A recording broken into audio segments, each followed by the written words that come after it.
श्रीजैनसिद्धान्तप्रवेशिकेयं विरच्यते स्वल्पधियां हिताय। जय बोलो परमपूज्य चारित्रचक्रवर्ती समाधी सम्राट आचार्य शांतीसागरजी महाराज की। जय बोलो प्रातस्मरणीय गुरुदेव समंत भद्रमुनी महाराज की। जय बोलो परमपूज्य आचार्य प्रवर सुंदर सागरजी महाराज की। जय बोलो परमपूज्य मम दीक्षा गुरु वात्सल्य सिंधु आचार्य सुयस सागरजी महाराज की जय जय। ते तुम्ही कशाला घेतला ठेवा। जैन सिद्धांत प्रवेशिका दुसरा अध्याय आपला चालू होता। दुसऱ्या अध्यायामध्ये शेवट आपण हे पाहत होतो कर्मबंधाचे। हां ते सरळ जाऊया काय मग आता परत येईल ते तसं घेऊ पण आता हे योगाचे भेद झाले होते आणि दुसऱ्या प्रकारे आता तिथून घ्यायचं 299 ह्याच्यामध्ये आहे। तुमच्या ह्याच्यामध्ये किती नंबर आहे माहीत नाही त्या नवीन पुस्तकात। जुन्या पुस्तकात 200 हां त्याच्या खालचं। आता दुसऱ्या प्रकारे आश्रवाचे भेद किती व कोणते। पहिल्या प्रकारानं काय सांगितलं होतं आश्रवाचे भेद 2 केले होते आणि भावाश्रवाचे 5 केले होते। कोणते मिथ्यात्व तिकडे येऊ नको पुढं तिथून ठेवा। मिथ्यात्व अविरती प्रमाद पहिला म्हणायचं प्रमाद कशाने योग कारण ओळीनं ते जातात ना ते आपण अजून बघायचं पण राहिलं होतं। ते हे 5 भेद आहेत ते कुठल्या कुठल्या गुणस्थानापर्यंत कोणतं होतं ते बघितलं होतं का आपण नाही बघितलं ना कुठे गेला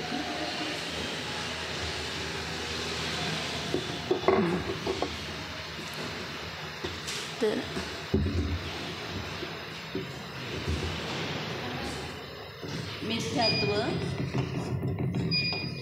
मिथ्यात्वाचे किती प्रकार पाहिले आपण 5 प्रकार पाहिले 5 प्रकार।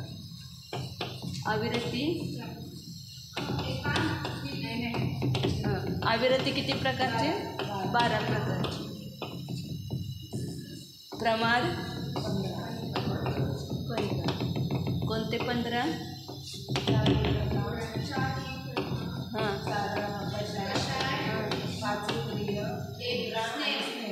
आता कशाय 4 पण घेऊ शकतो की आपण 16 पण घेऊ शकतो म्हणजे किंवा 9 कशा धरून 25 पण घेऊ शकतो म्हणजे कुठल्या वेळेला कोणती विवक्षा घेतील त्या प्रमाणे घ्यायचं।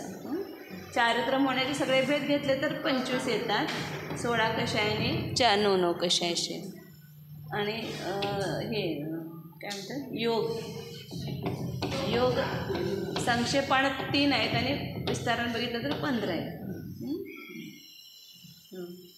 जे असं बघायला गेलं तर 15 15 30 आणि हां हे 55 मग ते तिथं 57 आश्रवाचे भेद करतात का नाही त्यावेळेला ते हे घेत नाहीत हां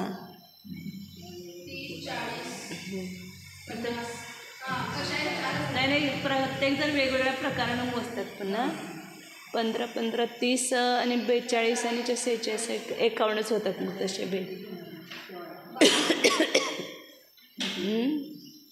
ते तसं घेत नाहीत। योग 15 कशा आहे 16 घेऊया बघा बरं ते असं बहुतेक प्रमाद धरत नाहीत त्याच्यामध्ये 4च घेतात वाटतं ते 57मध्ये हां बरं देत आपल्याला काय करायचं तर आपल्याला हे चालू आहे ते घेऊया पहिल्यांदा। तर हे आता कोणत्या गुणस्थानापर्यंत कोणते भेद असतात मिथ्यात्व हे सगळे आश्रवाची कारणं आहेत द्रव्याश्रवाचे कारणं आहेत ना हे सगळे भावाश्रव मग जिथंपर्यंत हे असेल तिथंपर्यंत त्या निमित्तानं होणाऱ्या कर्मांचा आश्रव होणार। मिथ्यात्वाच्या निमित्तानं होणाऱ्या कर्मांचा आश्रव कुठंपर्यंत होणार पहिल्या गुणस्थानातच होणार म्हणून मग तिथं गुणमिथ्यात्व गुणस्थान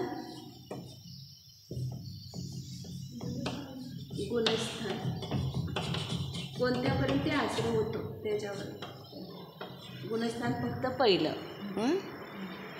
अविरती कुठेपर्यंत आहे? 1 ते 4. 1 पहिल्या गुणस्थानापासून 4 तसं 5व्यापर्यंत आहे. म्हणजे कसं आहे, 5व्या गुणस्थानामध्ये देशविरती आहे की नाही, त्यामुळे काही आंशिक अविरती आहे. कारण का जे देश संयमी आहेत त्यांना पूर्णतः पापाचा त्याग असत नाही, स्थावर जीवाच्या हिंसेचा त्याग नाही. म्हणून एक त्रसहिंसेचा त्याने त्याग केलेला आहे. म्हणून तशी एक अविरती फक्त कमीच होते 5व्या गुणस्थानात, बाकी सगळ्या अविरती असतात. एक त्रसवधापासून विरती झाली, परंतु 5 स्थावर काय आणि 5 इंद्रिय विषय आणि मनामध्ये प्रवृत्ती आहे ना तिथं, म्हणून तसं 5 1 ते 5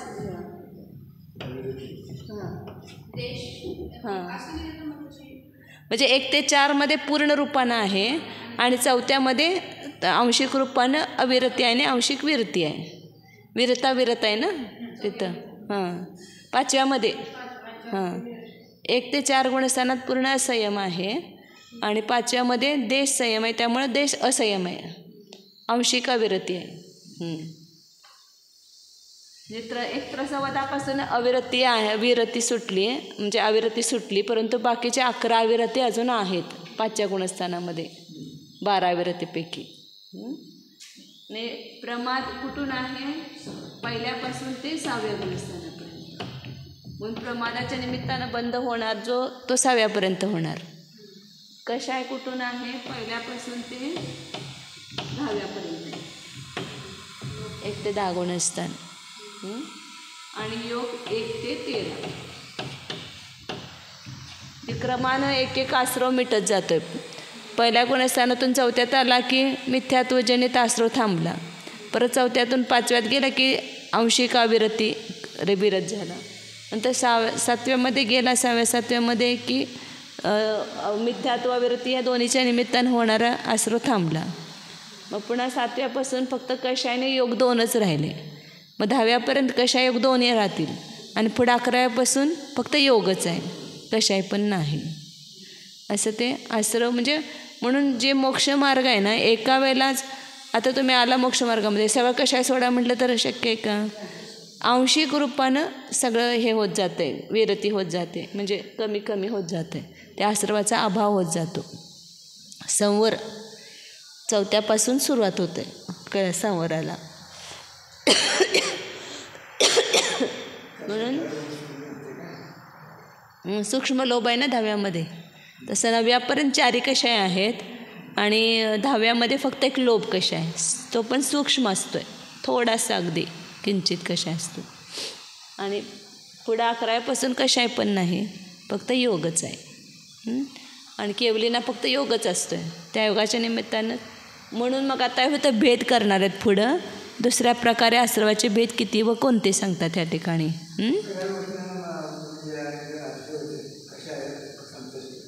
11व्या गुणस्थानामध्ये कषायचं सत्व असतंय, परंतु उदय नसतोय, म्हणजे त्यांना शांत झालेला असतोय, कषाय नष्ट झालेला नसतो. कषाय काय झालं आहे? उपशांत झाला आहे. कुठं? 11व्यामध्ये. म्हणून 11व्यामध्ये कषायाचा अभाव झाला नाही, परंतु तो सत्तेमध्ये आहे फक्त.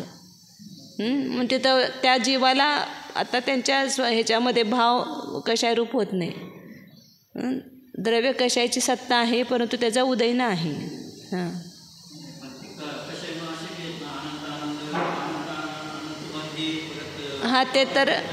ते तर ओळीनं गुणस्थानामध्ये पहिल्या दुसऱ्या गुणस्थानामध्ये अनंतानुबंधी कषाय आहे, पुन्हा 3ऱ्या 4थ्यामध्ये अप्रत्याख्यान पण आहे, 5व्यामध्ये प्रत्याख्यान, प्रत्याख्यानावरून 5व्यापर्यंत आहे आणि संज्वलन 6व्यापासून 10व्यापर्यंत आहे.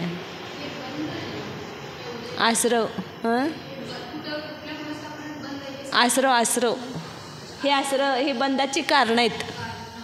मग तिथं हे मिथ्यात्व रूप भावच्या निमित्तानं जो बंध होतो तो त्याच गुणस्थानापर्यंत होणार, कारण का कारण असेल तर कार्य विद्यमान असणार.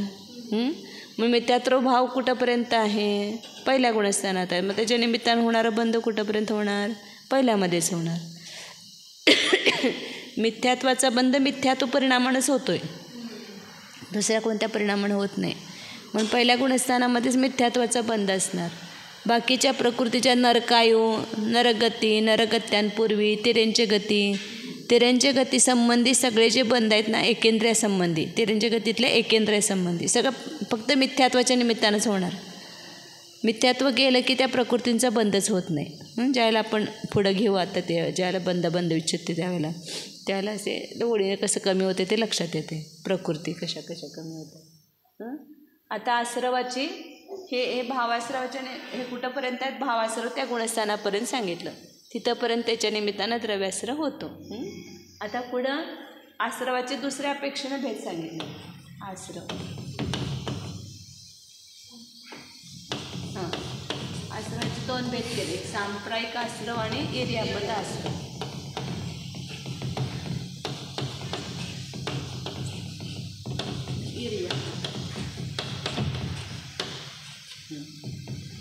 संपराय शब्दाचा अर्थ होतोय कशाय, किंवा संपराय म्हणजे संसार, आणि त्या संसाराला वाढवणारा जो आश्रव आहे तो सांप्रायिक आश्रव आहे.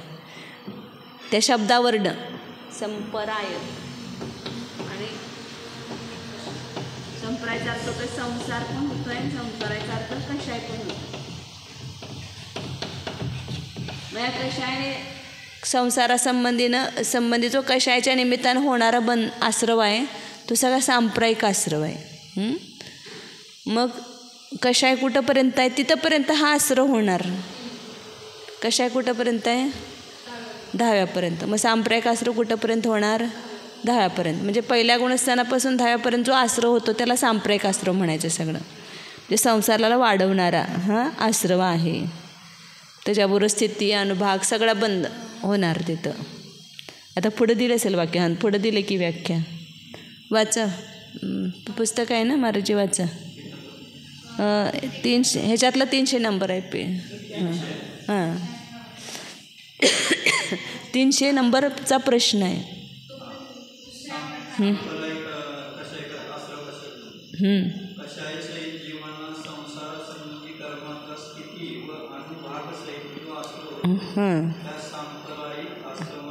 म्हणजे तिथं बंद होताना तिथं त्याची स्थिती कर्माची काही ना काहीतरी बांधली जाणार. अंतकोडाकोडी सागर, मग पुढं 9व्यामध्ये गेलं की ते पण कमी होऊन लाख पृथक्त्व, पुन्हा 1000 सागर वगैरे असं कमी कमी होत पुन्हा संख्यात वर्षच बंद होणार. असं कमी कमी तिथं स्थिती होत जाते, परंतु स्थिती बांधली जाते. आणि अनुभाग म्हणजे त्याची शक्ती पण बांधली जाते, लता दारूरूप वगैरे. परंतु म्हणून तो काय संसारासंबंधी कर्मांचा तिथं आश्रव होतो. कशाय सहित जीवाना, म्हणजे कशाय सहित जीवांचा जो आश्रव त्याला म्हणायचं सांप्रायिक आश्रव. आणि इर्यापता आश्रव कशास म्हणतात वाच्यामध्ये. आत्म्याच्या कशारहित परिणामामुळे ज्या कर्मांचा बंध उदय व निर्जरा एकाच समयामध्ये होते त्या कर्मांच्या आश्रवास इर्यापत आश्रव म्हणतात. म्हणजे 10व्यापर्यंत सांप्रायिक आश्रव झाला. आता 11व्यामध्ये पण आश्रव चालूच आहे. तो कोणता आश्रव आहे, इर्यापत आश्रव आहे. कारण का तिथं कशारहित परिणाम आहेत आणि ते परमाणू येतात, कर्मपरमाणू योग आहे ना, त्या योगामुळं खेचले जातात परंतु लगेच सुटतात. पुन्हा त्या आत्म्याशी त्यांचा दुसऱ्या समयात संबंधच राहत नाही. येतात परंतु आत्म्याशी बंधरूप होत नाहीत. ते त्याची स्थिती अनुभाग बांधला जात नाही. म्हणून स्थिती अनुभाग बंधानं रहित, म्हणजे त्या समयात येणार पण लगेच त्या समयात जाणार पण. लगेच उदय आणि निर्जरा त्याची त्यात एकच समय राहतो, फक्त दुसऱ्या समयात निघून जातो.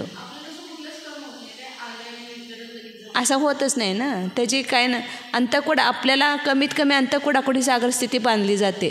कमीत कमी एकेंद्रात गेलं की ते कमी आहे, 1 सागर, द्विंद्रांना 25 सागर, त्रिंद्रांना 50 सागर, अशी स्थिती कमी कमी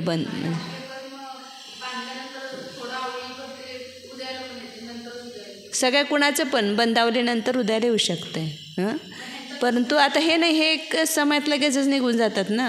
म्हणून याला इर्यापत आलं काय ना गेलं काय. म्हणजे इथं ह्याला उदाहरण दिलं की जसं भिंत आहे,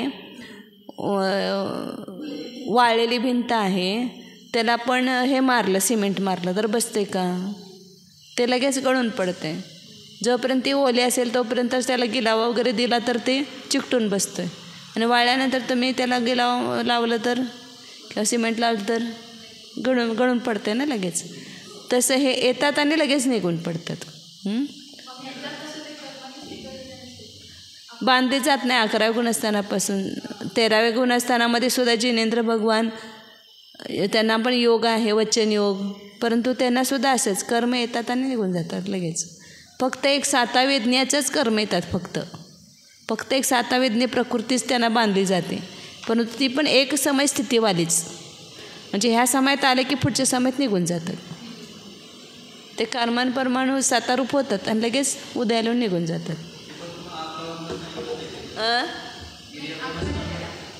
11 ते 13 इर्यापत आश्रवाचे गुणस्थान 11 ते 13 आणि सांप्रदायिक आश्रव 1 ते 10.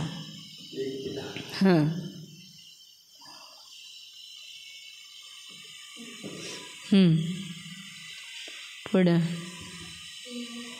पुण्यकर्म वाचा पुढचा. माताजी वाचते.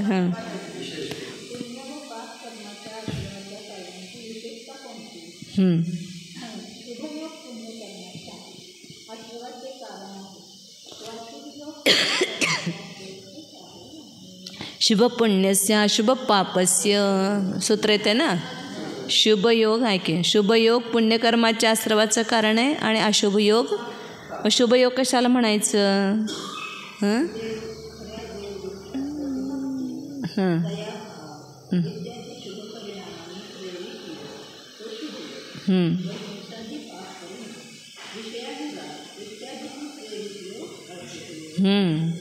सगळे जे काही शुभ परिणाम आहेत त्याच्याद्वारे आलेला जो झालेला योग असेल तो सगळा शुभ योग. त्यात आपण जिनेंद्र भगवंतांची भक्ती करतो, पूजा करतो, हा सगळा शुभयोग म्हणायचा. आता शास्त्र वाचतो, हा शुभयोग. कोणाचे वयोवृत्ती करतो, हा शुभयोग. आहारदान देतो, हा कोणता योग आहे? शुभयोग आहे. म्हणून सांगितलं ना, आपण जे कार्य संसारासाठी करतो ते तर सगळं पापाने युक्त आहे. त्याच्याद्वारे पापच बांधलं जाते. तर रोज तुम्ही समजा स्वतःच्या सगळ्या घरासाठी स्वयंपाक करत आहे, त्याच्याद्वारे काय होणार? फक्त पापच बांधलं जाणार. परंतु ते साधू येणार म्हणून शुद्ध भोजन तयार केलं आपण आणि तो साधूंना आहार दिला, तर तेच क्रिया कशी झाली? ती शुभयोग रूप झाली. आणि त्याच्याद्वारे काय होणार? पुण्याचा आश्रय होणार. म्हणून आपण असा फायदा बघतच नाही. ते काय आता कोण करणार सगळं सोहळ्याचं? शुद्ध भोजन कोण करणार? वयोवृत्त करायला कंटाळ करतो आपण, परंतु त्याच्याद्वारे आपण किती कमाई करतो हेच लक्षात येत नाही.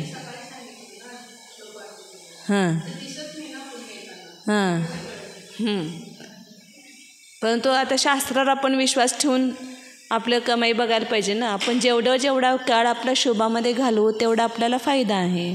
जेवढा अशुभामध्ये घालवू तेवढं पापाचा बंधच बांधून घेणार. मग जे काम पापाला उडवण्यासाठी करायचं तेच काम जर आपण शुभयोगानं केलं तर त्याच्याद्वारे पुण्याचा आश्रय होणार.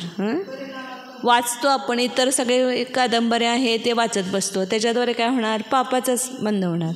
आणि तेच जर आपण शास्त्र वाचलं तर पुण्याचा बंध होणार.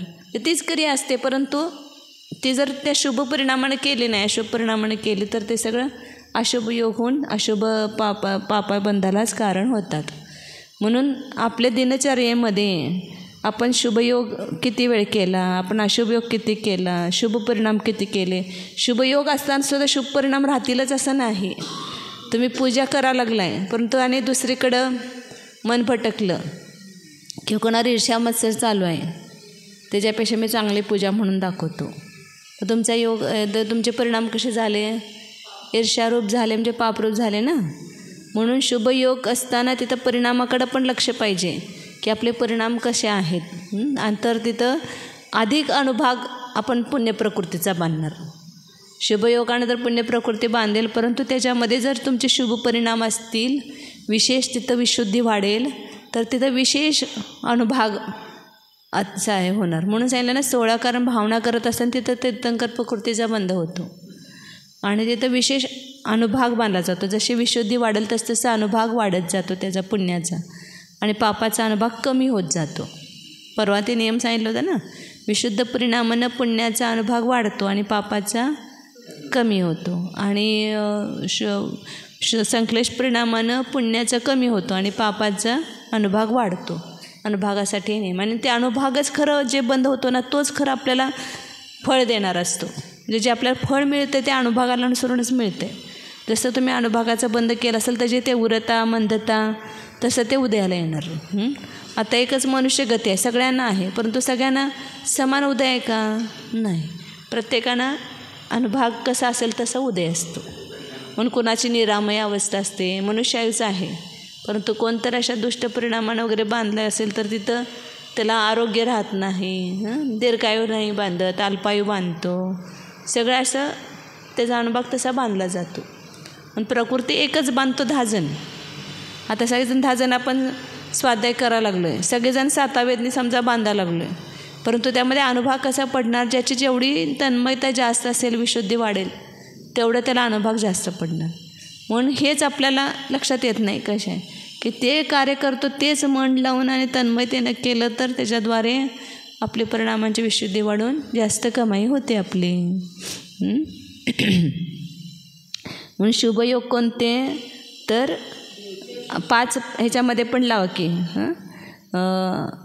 अहिंसारूप परिणाम ठेवले आपण. कोणाची जीवांची हिंसा करायची नाही. सत्यवचन हे वचनयोग झाला, सत्यवचन बोलायचं. चोरी करणार नाही हे कायोग झाला, शुभ कायोग झाला. ब्रह्मचर्याचं पालन केलं तो पण शुभ कायोग झाला. परिग्रहाचा संग्रह केला नाही, म्हणजे परिग्रह परिमान केला पण तर तिथं सुद्धा काय झाला? तो शुभ कायोग झाला. तर अहिंसामध्ये आपले परिणाम आहेत तिथं, म्हणून शुभ मनयोग घेऊ शकतो आपण तिथं. आणि बाह्य हिंसेच्या अपेक्षेनं तिथं शुभ कायोग पण आला की कुठल्या जीवाची हिंसा करत नाही, रक्षण करतो म्हणून. आणि त्याच्या उलट सगळं अशुभ योग लावायचं. हिंसा आधी पाप परिणाम, हिंसा केली किंवा हिंसा करण्याचे परिणाम, अशुभ मनयोग, आणि प्रत्यक्ष आपण जीवाची हिंसा केली, अशुभ कायोग झाला. त्या ठिकाणी कुणाला लागेल असं बोललो, कोणता योग केला? अशुभ वचन योग. म्हणून म्हटलं वचन शक्ती प्राप्त झाले तर आपण दोन्ही प्रकारचे वचन वापरू शकतो. म्हणून कुणाला मनाला लागेल असं कधी वचन बोलायचं नाही. असत्यमध्येच येतं आहे की कुणाला मर्मभेद होईल असं बोललं, कर्कश बोललो तर ते सगळं असत्यामध्येच धरलं त्याला. आणि विषय अनुराग, विषयासंबंधी 5 इंद्रियासंबंधी अनुराग, हे सगळा अशुभ कायोग आहे.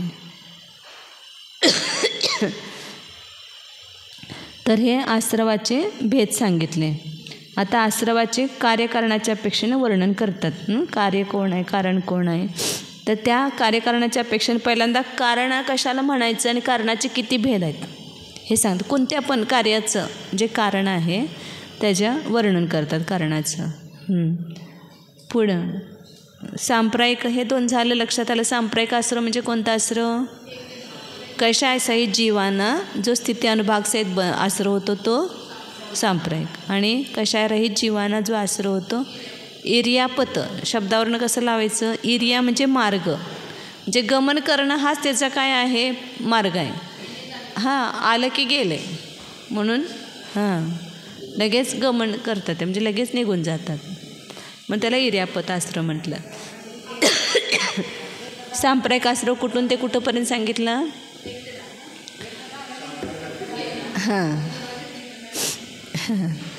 इर्यापत आश्रय कुठून ते कुठंपर्यंत आहे? 11 ते 13 गुणस्थानापर्यंत आहे. आणि आता पुढं महाराज सांगणार, सुनम्र सागर महाराज वाचा. कारण ते झालं खाली, कारण कशास म्हणतात?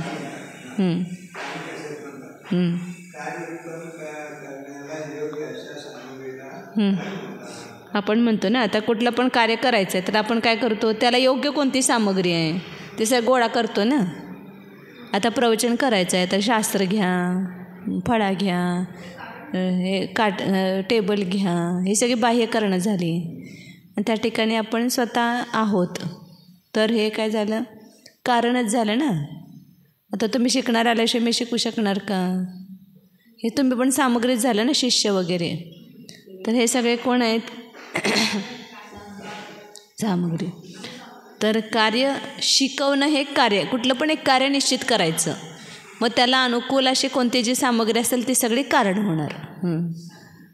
अनुकूल सामग्री, वक्ता पाहिजे, श्रोता पाहिजे शिकवणूक कार्यासाठी, पुस्तक पाहिजे, बोर्ड पाहिजे, खडू पाहिजे, हे सगळे काय झाले, सामग्री झाली. आता त्या सामग्रीमध्ये 2 भेद करतात. सगळे समान कारण नाही आहेत. सगळी सामग्री असली तरी सगळे समानच आहेत का, त्यातलं एखादं असलं तर नसलं तरी पण चालेल, परंतु कोणतं आवश्यक आहे ते सांगतात येतं.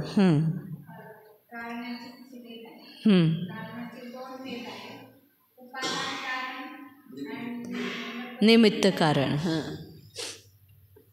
कारणाचं तर हे समजून घ्या, नेहमीसाठी उपयोगी आपल्याला. शास्त्रामध्ये सारखं येते, उभय निमित्त वशात कारण वशात असं सांगतात. तर कारण 2 प्रकारचं आहे, एक उपादान, दुसरं आहे निमित्त.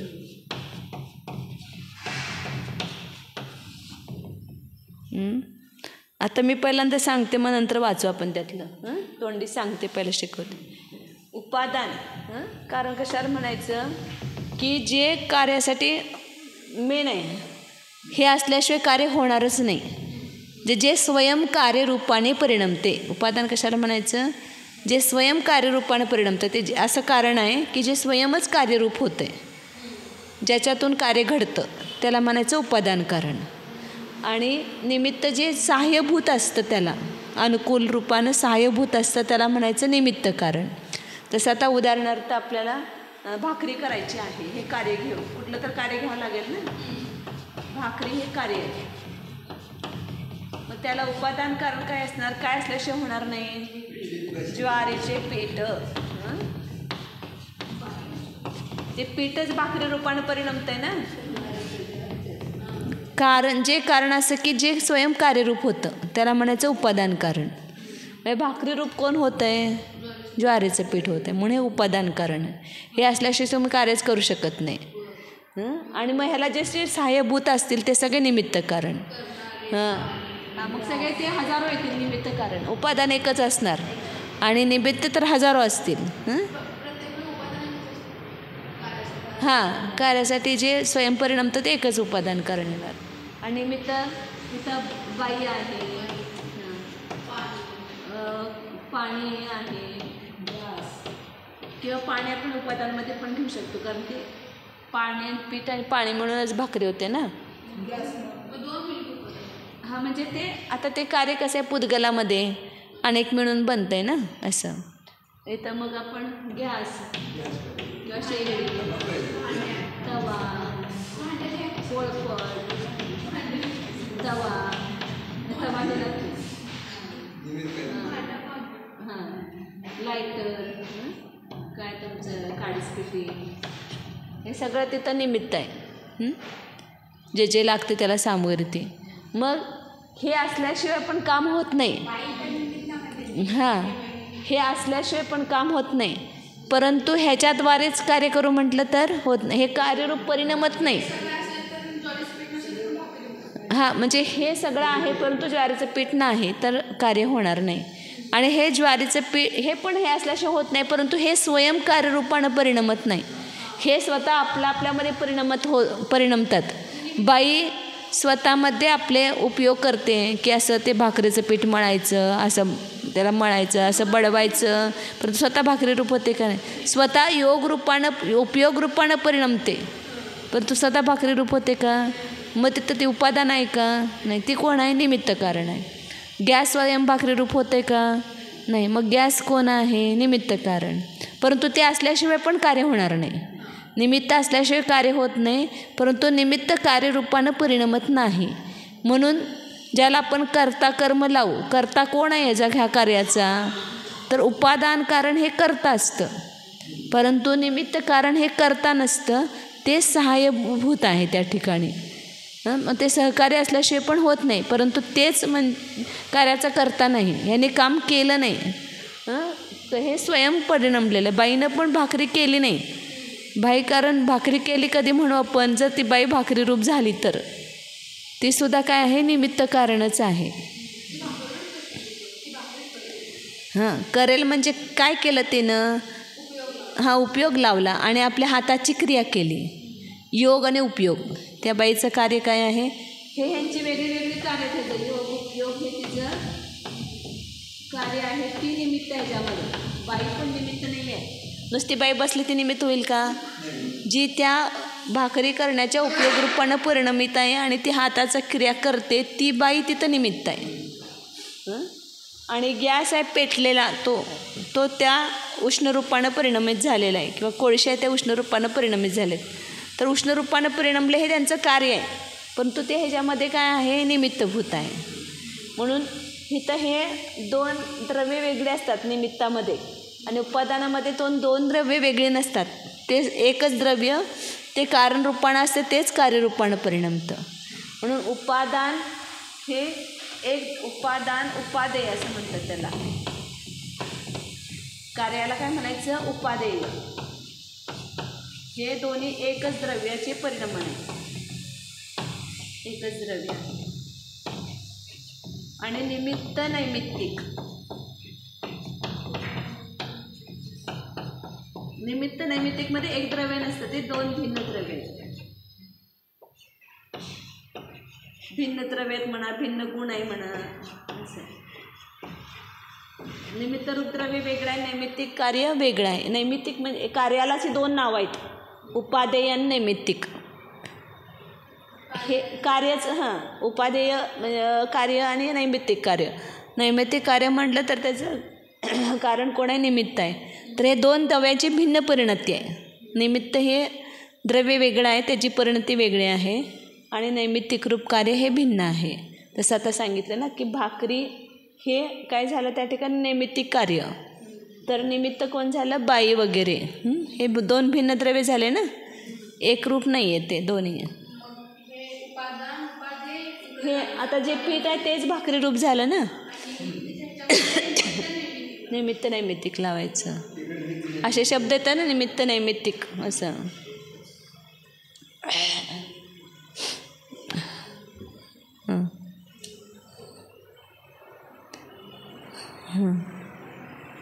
आता तेवढं वाचूया आपण.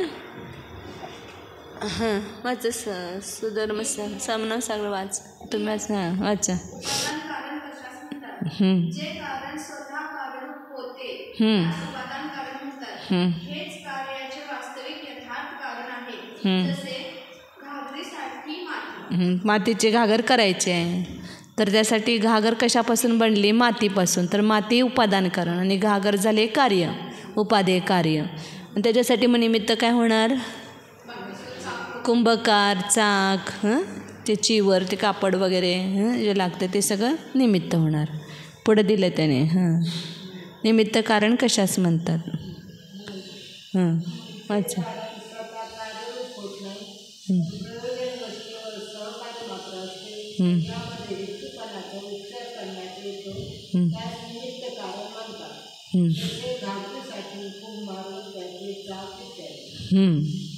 ते सांगितलं होतं, जे कारण स्वतः कार्यरूप होत नाही, परंतु केवळ कारण सहकारी भाव त्या म्हणजे त्या कार्यासाठी सहकार्य होतं, सहाय्यभूत आहे, ते असल्याशिवाय पण काम होणार नाही.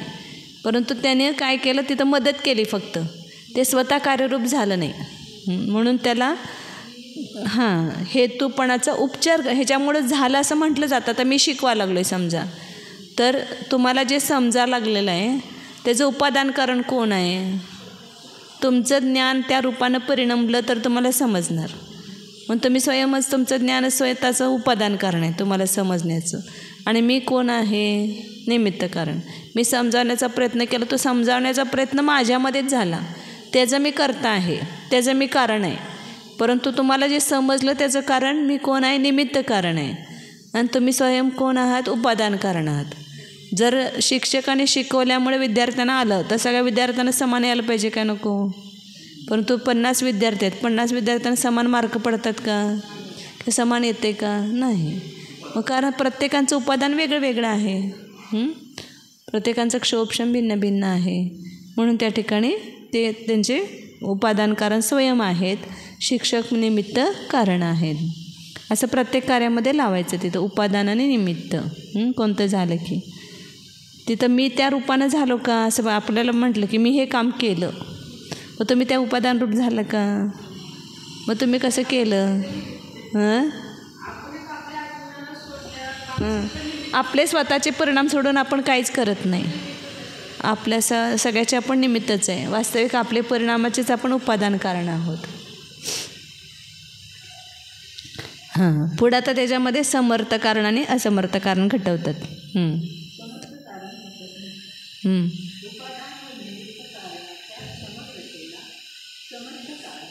आता समर्थ कारण एक स्वतंत्र व्याख्या आली ह्याच्यामध्ये.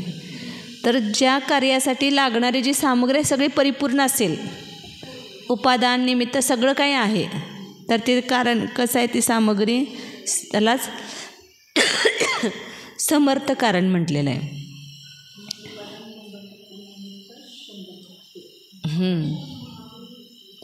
कोणतेही कार्य करण्यासाठी उपादान पण 100% पाहिजे आणि निमित्त पण 100% पाहिजे. एक पण निमित्त नसेल तर चालत नाही. आता समजा भाकरी करायची आणि तुम्हाला काळीच पिठीच नाही, होईल का तुमची भाकरी?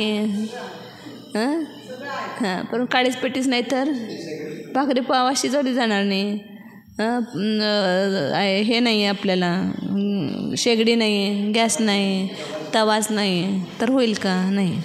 म्हणजे सगळी परिपूर्ण सामग्री प्राप्त होणं, त्याला समर्थ कारण म्हटलेलं आहे. उपादान आणि निमित्त दोन्ही कारणांची समग्रता असणं, समग्रता हेच ते कार्याचं कारण आहे. ते समग्रता असेल तरच कारण होतं. आता पीठ पण आहे डब्यामध्ये, परंतु ते बाई नसेल तर कोण करणार? मग तिथं ते कार्य होणार नाही. परंतु बाई उपादान कारण आहे, करता आहे का त्याची? नाही. तर ती करता म्हटलं की 0%. आणि उपादान पण 100%, निमित्त पण 100%. दोन्ही असल्याशिवाय कार्य होत नाही. परंतु करता कोण आहे विचारलं त्याचा, तर कोण करता आहे? उपादान कारण त्या कार्याचा करता आहे आणि निमित्त 0% करता आहे.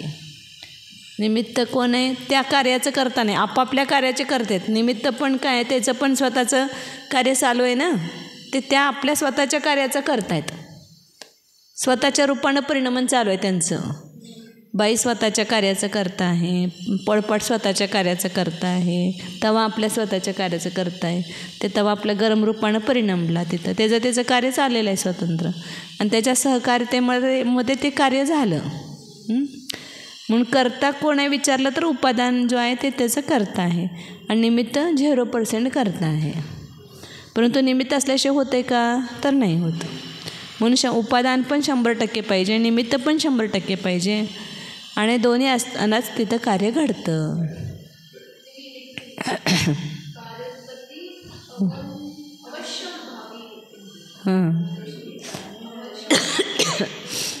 ही कारणे मिळाली असता अनंतर उत्तर समयामध्ये कार्योत्पत्ती अवश्यंभावी होते. जे निर्माण होतेच, अवश्य होते. असं रत्नत्रय आपल्याला मिळालं आणि त्याची परिपूर्णता झाली तर मोक्ष निर्माण मिळणार.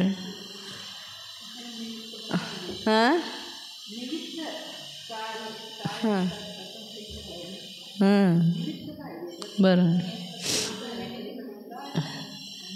उपादान नाही म्हणायचं आपल्याला पहिल्यांदा. उपादान आपलं जागृत झालं नाही, सम्यदर्शन का होत नाही? तर उपादान आपलं नाही. निमित्त आपोआप मिळेल. तुमच्यात उपादान शक्ती आली ना, निमित्त आपोआप येते. माहेर भगवंतांना पूर्वी ह्याच्या पर्यायामध्ये त्यांना सम्यदर्शन झालं नाही. तीर्थंकरांचे नातू होते मरीची भावामध्ये, चक्रवर्तीचा पुत्र होता, तरी पण त्याला सम्यदर्शन झालं नाही. आणि सिंह पर्यायामध्ये सम्यदर्शन होण्याची योग्यता आली तर निमित्त आकाशातून वर उतरलं. 2 जे आचार्य बुद्धीधारी त्यांच्या समोर आले आणि उपदेश दिला, त्यांना सम्यदर्शनाची प्राप्ती झाली. म्हणून निमित्तानं कार्य होत नाही, परंतु निमित्त असल्याशिवाय पण कार्य होत नाही.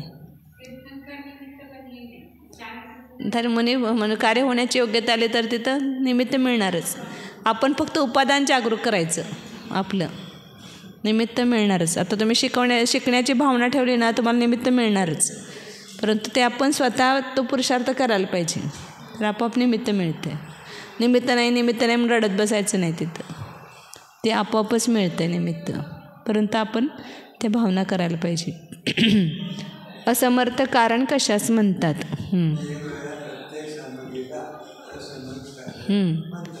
असमर्थ म्हणजे सगळे समग्रता नाही, एक एक मिळाली सामग्री वेगळी तर तिथं कार्य होऊ शकणार नाही. त्याला असमर्थ कारण म्हटलं. वेगवेगळ्या प्रत्येक सामग्रीला, एक नुसतं पीठच आहे, बाई नाही, गॅस नाही, काय नाही, तर होणार का? नाही.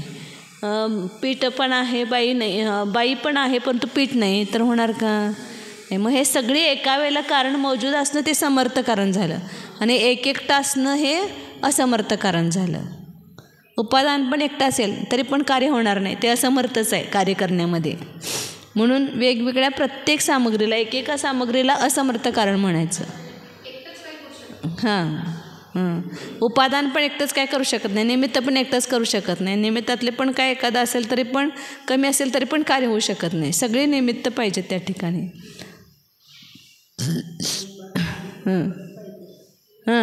वेगवेगळ्या प्रत्येक सामग्रीला काय म्हणतात? असमर्थ कारण म्हणतात. जसे कुंभार, चाक, खीळ इत्यादिकांमधील प्रत्येक एकटे. नुसतं कुंभकार आहे, माती नाही तर घट होणार नाही. चाक पण आहे परंतु कुंभार नाही तर कार्य होईल का? नाही. खिळा आहे परंतु बाकीचे नाही कारणं, तर होणार नाही. तर एक एकटे कार्य तिथं कारण जे आहे ते कार्य उत्पन्न होण्यासाठी समर्थ नाहीत, म्हणून त्याला काय म्हटलं? असमर्थ. पण असमर्थ कारण असताना कार्य होईलच हा नियम होणारच नाही ना, होईलच नाही, होणारच नाही. नियमानं कार्याची उत्पत्ती होणार नाही. समर्थ कारण असतानाच तिथं कार्याची उत्पत्ती होते. आता पुढं बंधाचं प्रकरण आहे. आश्रव कशाला निमित्त आहे? बंधाला निमित्त आहे. मग बंध कशाला म्हणायचं? तर बंधाचे पण दोन भेद केलेत, एक भावबंध आणि द्रव्यबंध. महाराजजी सुयोग सांगा.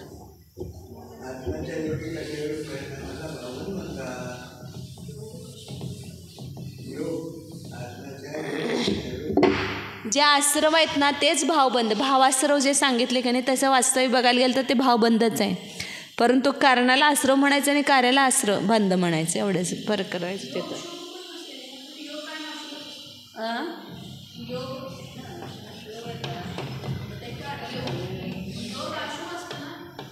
नाही, दोन आहेत ना, शुभ आणि अशुभ दोन, योगाचे दोन भेद केले ना.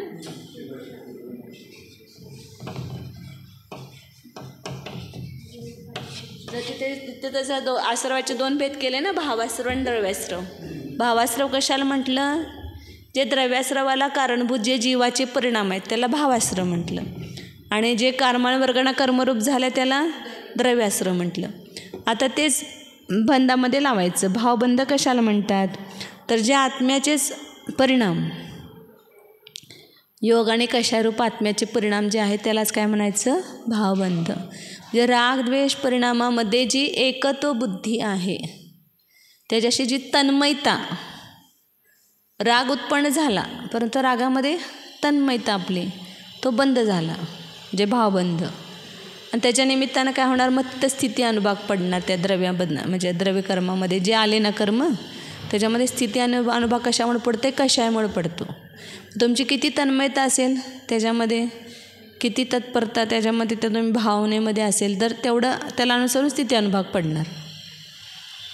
तुमचं प्रेम जास्त असेल तर जास्त बंध होणार, कमी असेल तर कमी प्रमाणात होणार, द्वेष कमी असेल तर त्यानुसारून त्याचा होणार, जास्त तीव्र असेल द्वेष तर तीव्र बंध होणार, अनुभाग पडणार त्याच्यामध्ये. म्हणून आत्म्याचं जसं आता आहे ना डिंक आपण चिकटवण्याचं काम करते, तसे भावबंधरूप परिणाम जे आहेत ते काय करतात? ते कर्म येण्यासाठी निमित्त होत, म्हणजे कर्म आलेले जे कर्म आहेत त्याला जास्त काळ टिकवण्यासाठी आत्म्याबरोबर ते कारण होतात. म्हणून काय सांगितलं? आत्म्याच्या योग कशारूप परिणामांना भावबंध म्हणतात.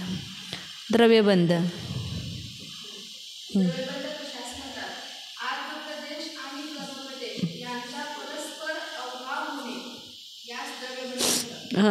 द्रव्यबंध म्हणजे कर्म का इथं सगळ्यात आपलं हे शरीर आहे ना, ह्या शरीरातच सगळं काही आहे. आत्मप्रदेश पण आहेत, कारमान वर्गणा पण आहेत, विसरसोपचे पण आहेत, त्याच्यापासूनच कर्म बनतं आहे. परंतु त्या कारमान वर्गणेचा आणि आत्म्याचा संबंध असत नाही. मग ज्याला ते कर्मरूप परिणमतात त्याला त्याचा आणि आत्मप्रदेशांचा काय होतो, बंध होतो. बंध होतो म्हणजे त्याचा आता आपल्या परिणामाशी निमित्त नैमित्तिक संबंध आला. ते तुमचे परिणाम कसे होतील तर लहानसून त्याच्यामध्ये बदल घडत जाणार. आता समजा तुम्ही बंद केला, काय असाता वेदनेचा बंद झाला, तुमचे परिणाम अशुभ आहेत आणि त्यामुळं काय झालं, असाता वेदनेचा बंद झाला. मग आता त्याचा काय झाला, त्या कर्माचा तुमच्या आत्म्याशी संबंध झाला. मग तुमचे परिणाम आता तर समजा पुन्हा शुभ झाले, चांगले विशुद्ध झाले की ते असाताचं सुद्धा सातारूप परिणाम होतं आहे, संक्रमण होतं आहे किंवा त्याचं अपकर्षण होऊन लवकर उदयाला येतात विशुद्ध परिणामानं. संक्लेश परिणाम झाले की त्याची स्थिती वाढते, परत उत्कर्षण होतं आहे त्याचं, ते उशिरा उदयाला येणार. म्हणजे असं परिणामाचा आणि त्याचा काय झाला, निमित्त नैमित्तिक संबंध आला, त्यालाच बंध म्हणायचं.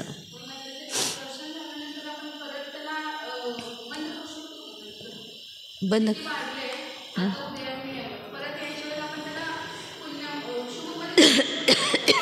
हे प्रत्येक समयाला सगळं कार्य चालू असते, परिणामानुसार त्याच्यामध्ये सतत बदल घडत जात असतो.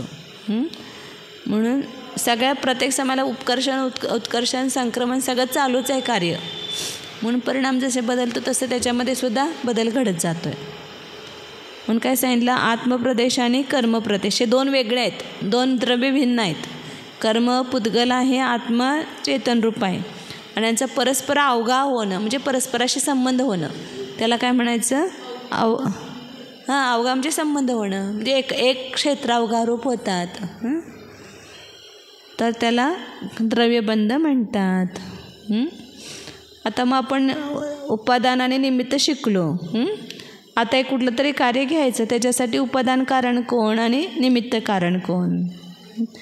भावबंध झाला म्हणजे काय सांगितलं, कषाय आणि योग रूप परिणाम हे भावबंध आहे. मग याचं उपादान कारण कोण आणि निमित्त कारण कोण दोन्ही लावायचं. तर आत्मा जो अशुद्ध परिणामला ना, तो आत्माच त्याचा उपादान कारण झाला आणि त्यावेळेला जे पूर्वकर्माचा उदय आला तो कशा होण्यासाठी, ते काय होणार, निमित्त. पूर्वकर्माचा उदय आणि त्याला आणि बाकीचे पण निमित्तामध्ये पण दोन भेद आहेत, अंतरंग निमित्त आणि बाह्य निमित्त.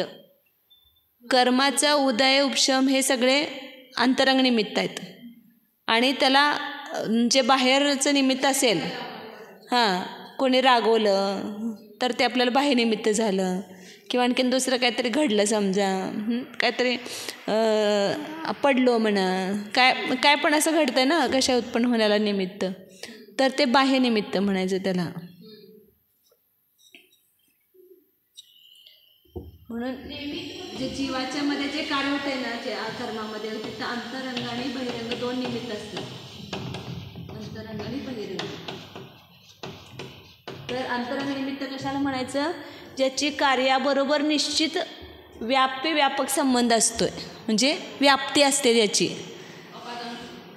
हे उपादान नाही आहे ह्याचं, कशाचं कशा उत्पन्न होण्याचं, निमित्तच आहे, परंतु नियमानं निमित्त होणार.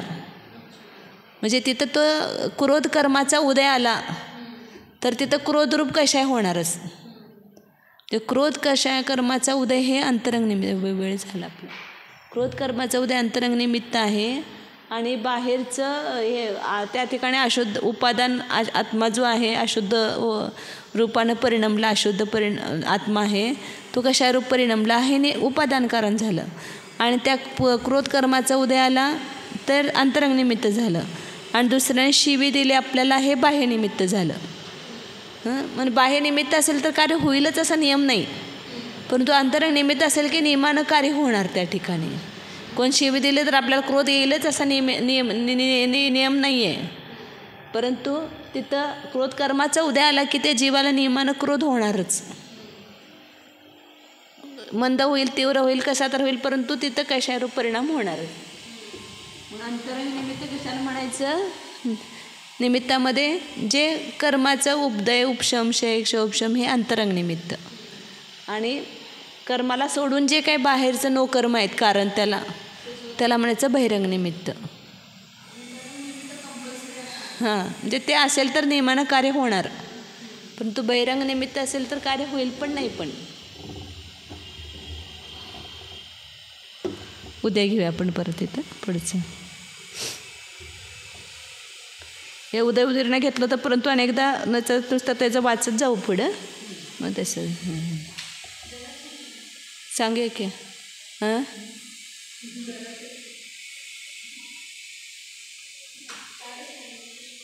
नाही अजून आहेत की.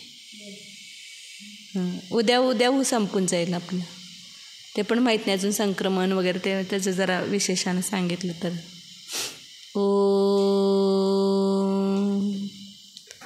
जाना हा मी शुद्ध चैतन्यमय जीवच आहे, ज्ञानदर्शन संपन्न आहे.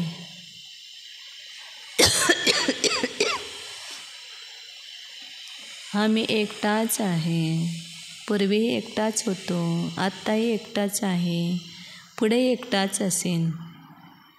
हा मी आश्रव बंधरहित शुद्ध चैतन्यमय जीव आहे,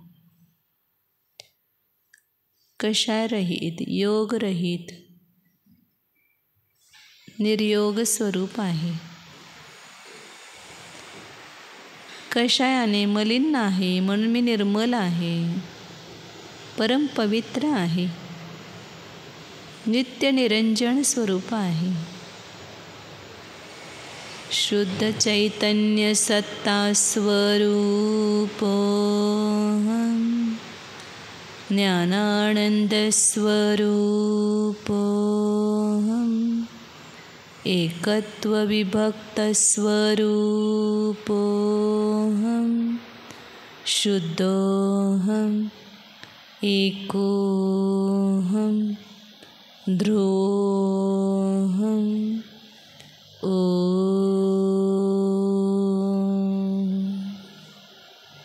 जेवढं शिकवलं तेवढं पाठ करून या. हो द्या. नमो अरिहंताणं, नमो सिद्धाणं, नमो आयर्याणं, नमो उवज्जायाणं, नमो लोये सौवसावणं. आचार्यानं बोलून